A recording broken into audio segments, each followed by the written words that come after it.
Hello and welcome to the Today's Homeowner Weekly Podcast. We're here to help you with the challenges we all face as homeowners. I'm Danny Lipford. And I'm Joe Truini. And each week, Danny and I are here on the podcast to answer any and all home improvement questions. And we want to hear from you. Send us your questions or comments at todayshomeowner.com/podcast. Okay, Danny, let's get started.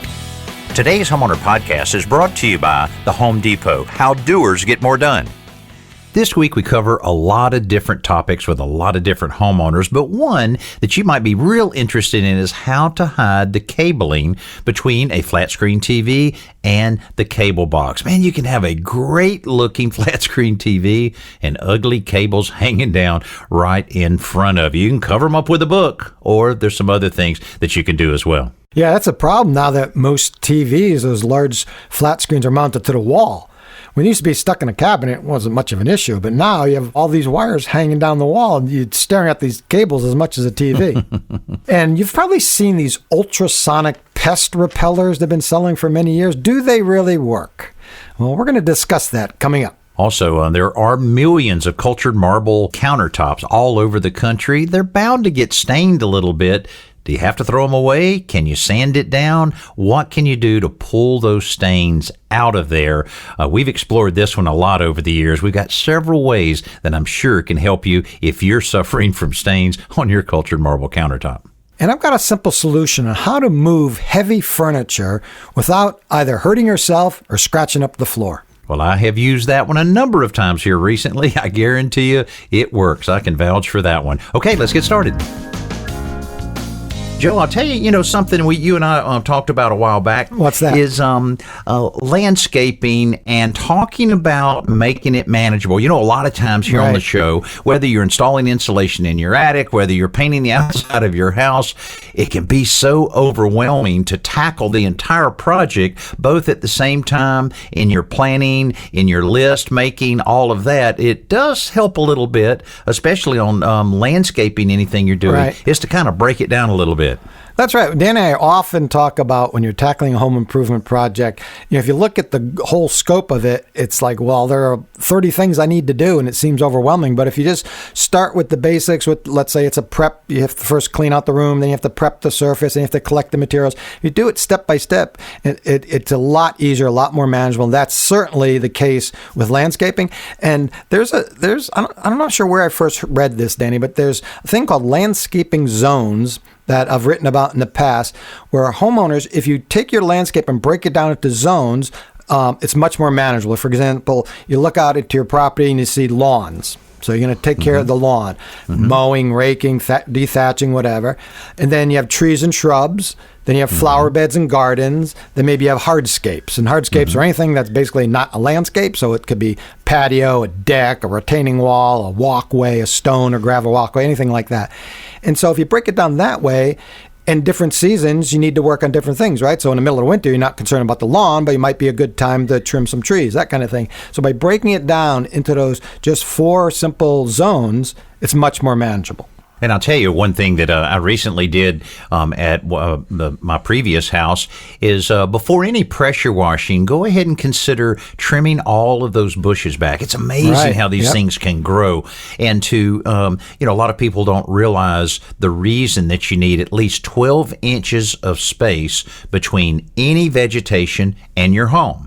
Yeah, but my home's a brick home. I don't have to worry about all of that. Yes, you do. You need that air circulating around the perimeter of your home in order to keep the mold, the mildew down, keep the moisture level down, and just so that you can keep everything nice and clean. That's really, really important. And same way with trimming limbs that may be hitting the house. That's so important to be able to cut those limbs back so that they're not raking over your shingles and causing problems with that. Keeps the squirrels off the roof, too. And it keeps the squirrels, so it cuts their little bridge off from getting on your house and chewing up all of your lead jacks. We've talked about that a lot. And if people have never, not realizing that, squirrels are real nuts. I mean, they like nuts, but they're also nuts because they get on your roof in the old-fashioned lead jacks, which a lot of plumbers prefer those, to put those over your vents that come out of your plumbing vents. And the squirrels, I've always heard that they're sharpening their teeth. It looks to me like they're gobbling away at these things like they would a pizza. That can't be good for them, I suspect. It can't be good for them. You expect to see like lead-poisoned squirrels all over the place. Maybe that's why they're a little nutty sometimes, run out in front of your car and all. But it's really weird that you have all of that kind of activity taking place. And, of course, you also hear about other rodents that can get on your house. But a lot of that can be solved by really keeping those limbs trimmed back. And we have tons of information on our website about when to trim trees, how to trim trees, how to maintain your outside, how to keep it clean and so forth. And you can check all that out at todayshomeowner.com. Hey, Joe, I wanted to revisit something that we've talked about quite a bit over the years. What's that? And using mothballs to get rid of different animal pests. And right. A while back, we were talking about how they can be used, and people are recommending them to get rid of snakes, to repel snakes around and all. But I wanted to follow up here. I got an email this week from Judy Wright, Senior Agriculture Economic Specialist at Cornell. Says, "Good morning. I was able to listen to part of the radio show that airs on WGVA in Central New York on Saturday and heard the discussion about using mothballs to get rid of snakes and other animal pests.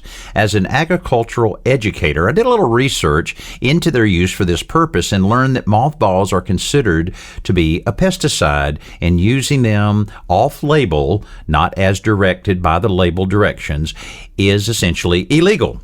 I wrote a paper on this, which was published in our local newspaper in October of 2019, which I am attaching for your reference. The use of mothballs to deter any creature has become commonplace, but in reality can be causing more harm to the environment and even to human health than good. Thanks for all the good information you share, and I'm always happy to catch your show on Saturdays while I'm running errands. Unfortunately, this has been a little limited over these recent weeks. Stay well and socially distant." So, yes, we appreciate that, Judy, for you sending that in to us and letting us know. And we kind of mentioned that, Joe, that the use of mothballs, right. you got to think about. First of all, that's a pretty obnoxious smell, and to have your house smelling like that is not very appealing. And of course, I think we go back to seal the envelope of your home properly, and you won't have to worry about that.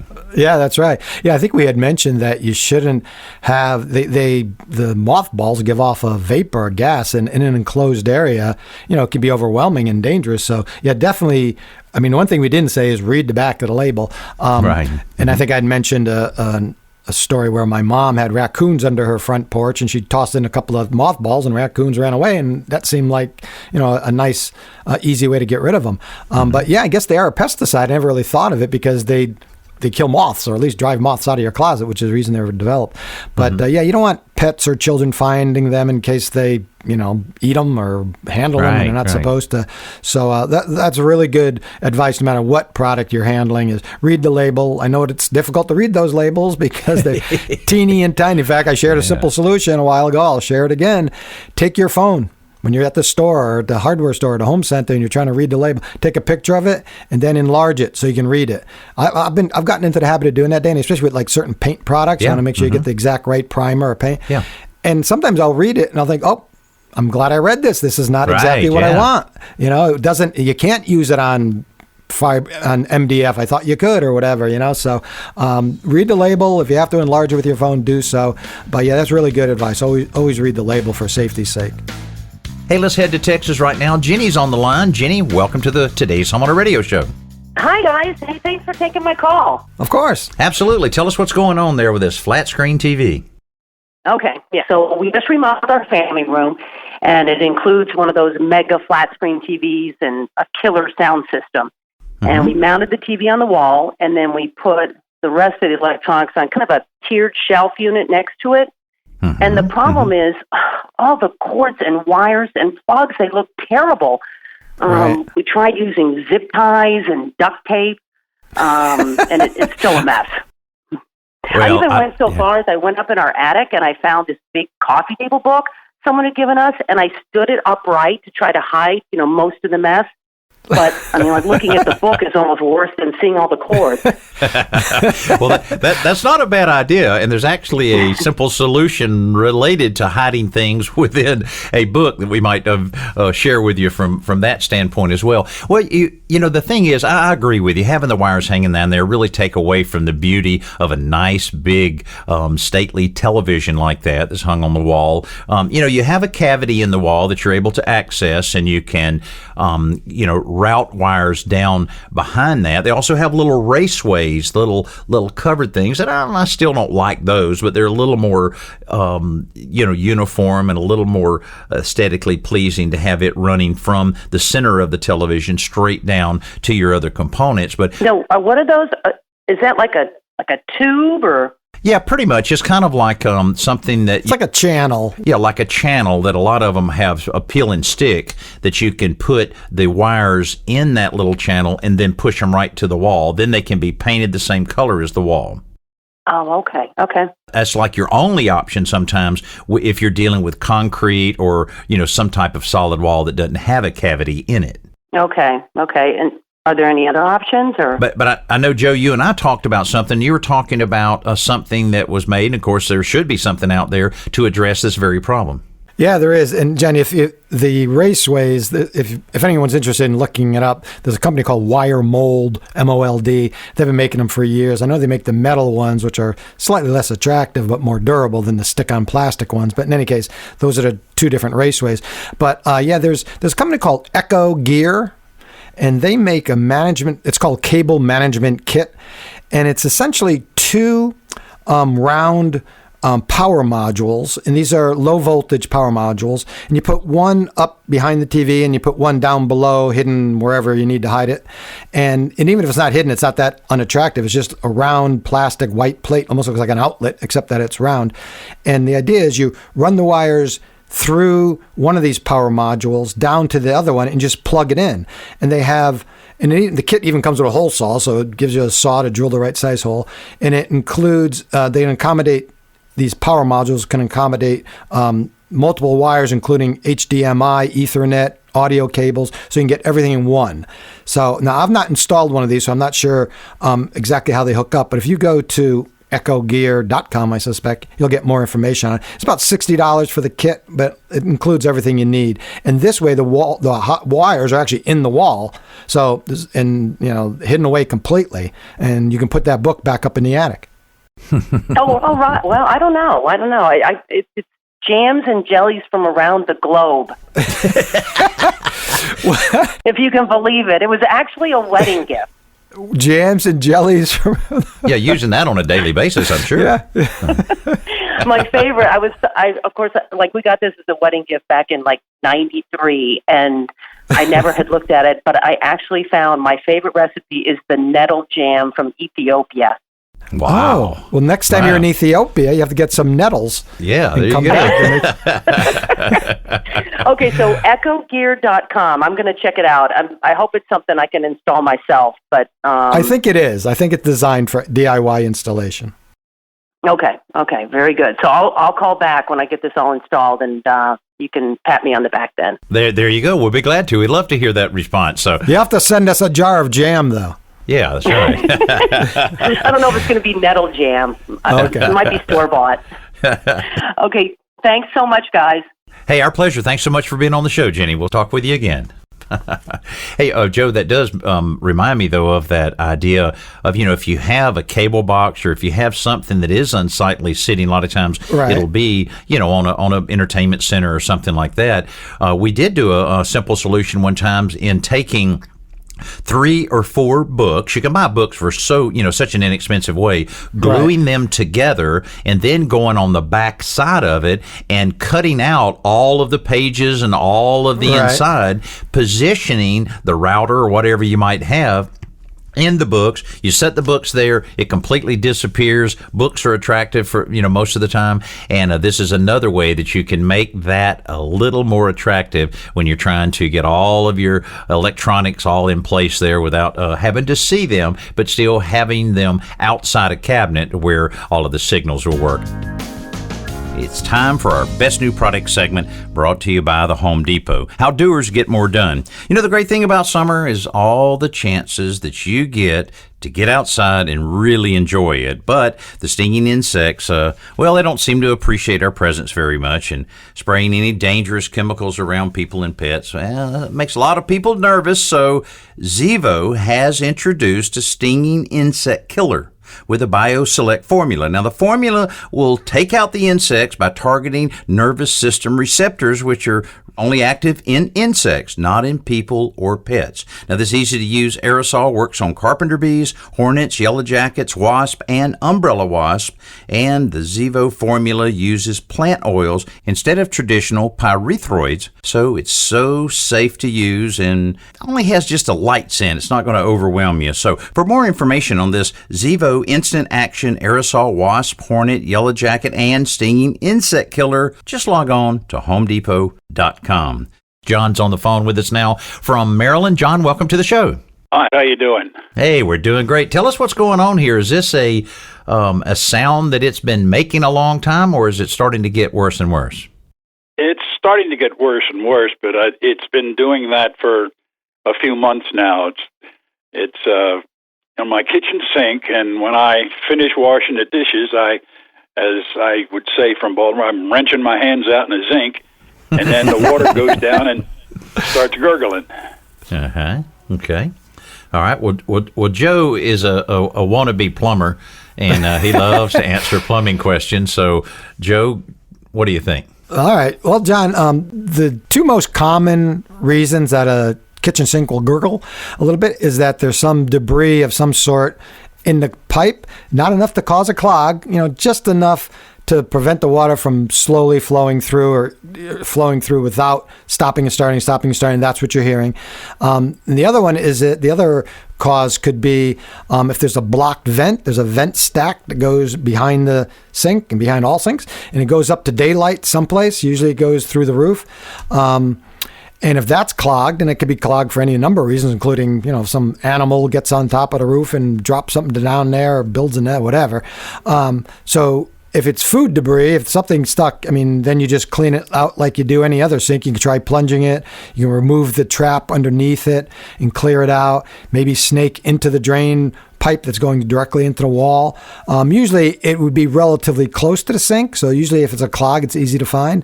If that's not the problem and if you suspect it's a blocked vent, then you're probably going to have to call in a plumber and explain the situation, let him hear the gurgling, and tell him that it's not a clog, and let him check the vent stack. Does that make sense? That makes sense, because I was trying to trace the pipes from the sink, or the zinc, as we say, right, to the vent pipe, but it goes under my crawl space. It goes right through the crawl space and up, so I really can't see where it is, and I'm sure it's the vent pipe, because this house is 90 something years old, and okay, it probably hasn't been cleaned for a long time. So I guess I would have to get a tall plumber with a snake. yeah. Or a short plumber with a ladder and a snake. Yeah. Oh, okay, that'll work. Okay. Well, good. Well, hopefully that'll take care of it, because that's aggravating when you have that waiting for that thing to drain. But hopefully this will point you in the right direction, and best of luck on it. Well, thank you very much. I appreciate the help. And we're going to go right to Illinois and visit with Mike. Mike, how can we help you? And welcome to the show. Thanks for having me. I do have a question. I've got a cultured marble sink in the kids' bathroom, and there's a large brown stain on it. Now, nobody's fessing up as to how it got there or what it is. And I've been using everything under the kitchen sink to try to get it out. I'm not having any luck. Now, a buddy of mine said, have you tried sanding it? But, gee, before I tackle that, I wanted to get your take on it. Okay. Well, it can be sanded, but it's a process. Wet sanding, and then after you do that, of course, you have a dull spot. Then you have to, put the gel coat back on it to match out the sheen. But before you got to that point, there's a couple other things under the kitchen sink that you may or may not have tried.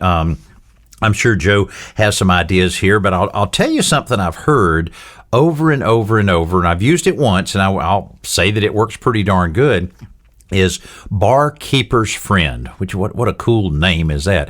So a very, very old cleaning product that I have heard on all kinds of difficult stains. But Barkeeper's Friend is one that I hear using it and making a paste of water is probably one of the best ways to extract and to eliminate those stains in cultured marble. But I will have to be honest with you on this, Micah. It is very difficult in some. If it has soaked down in there and depending on how porous the actual material was, sometimes it can be very, very hard. And of course, Joe, I know we've talked about hydrogen peroxide. We've talked about white vinegar. It's almost like one of those things on almost any kind of stain that you have on anything. You just have to try one after the other. But exactly, Mike, I think that Barkeeper's Friend might be your friend. Yeah, I haven't tried that, so that's a great idea. Yeah, Mike, if the question is, can you sand a stain out of cultured marble? Yes, but then what? Now you have this, as Danny said, a really dull spot and a rough spot, and because cultured marble is a man-made material, and now you have to somehow get it back to that high gloss finish. So I would try, and the reason we often recommend Barkeeper's Friend. It's like Comet or Ajax powder, scouring powder, but it's super fine. It's not abrasive at all, so it's not going to affect the sheen.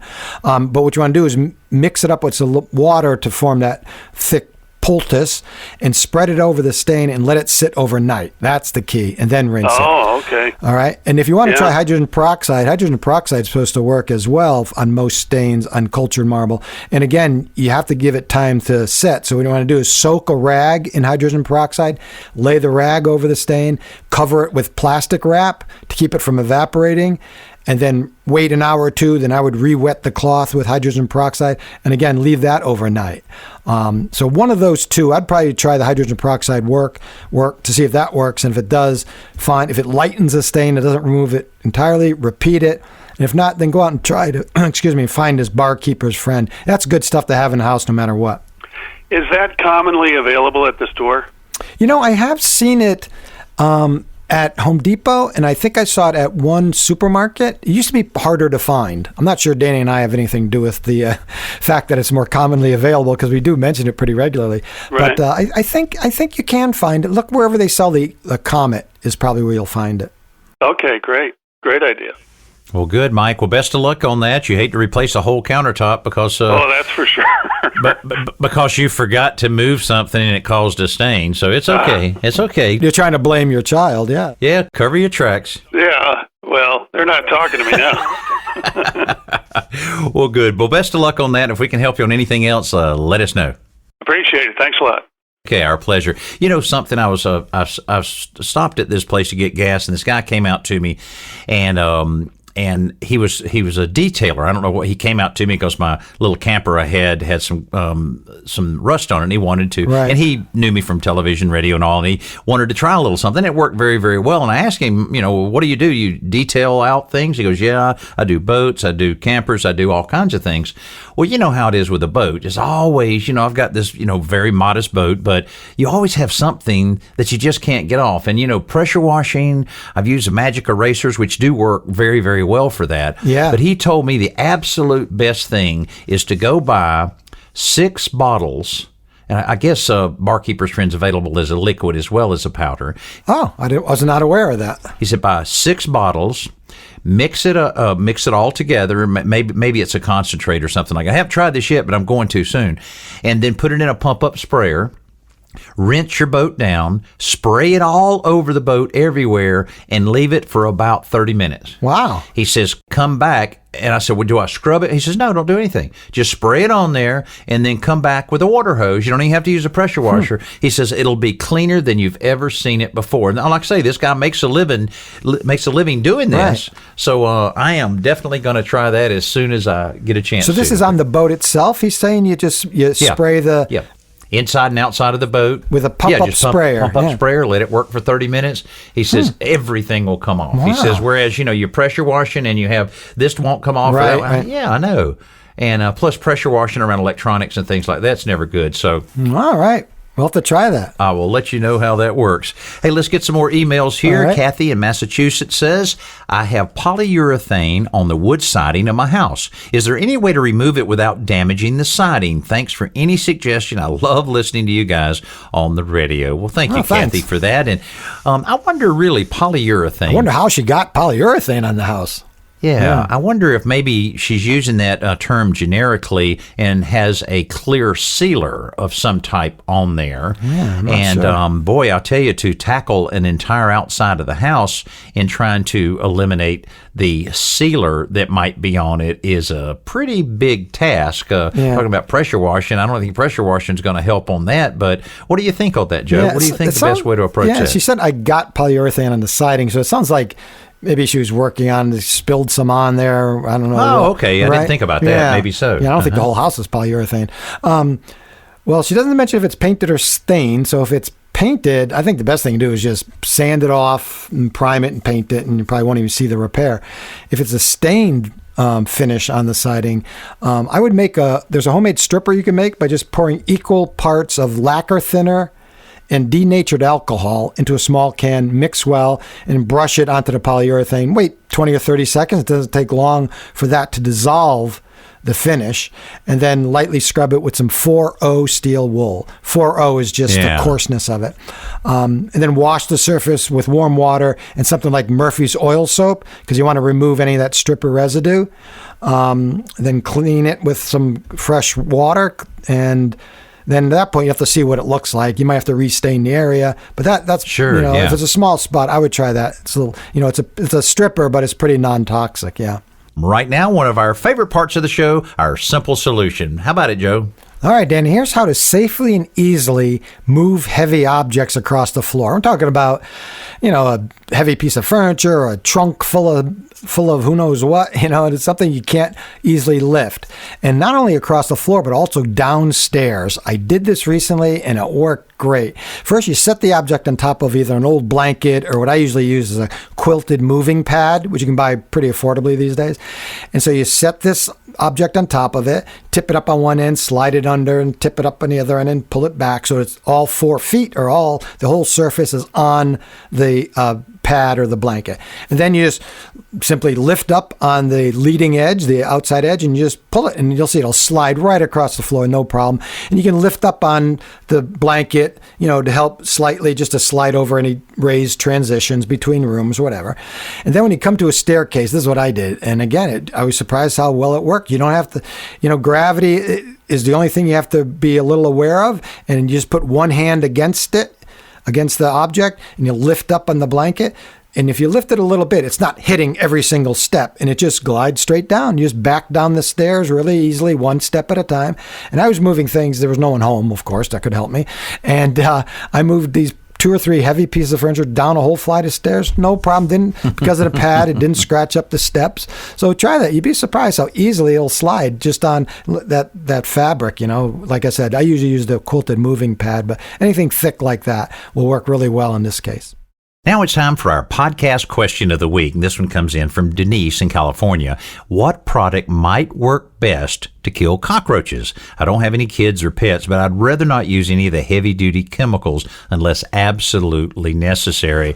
Well, Joe, one thing that's synonymous, I've never heard anyone say, I love to have cockroaches around my house. I've never really heard that. So I don't have enough cockroaches. What can I do? Enhance the cockroach population. Well, one of the things there that it's amazing, first of all, why are they there? They're there because there's a water source, there's probably a food source, and boy, they don't need much to survive on, so you really have to look carefully at where they might be getting those two sources.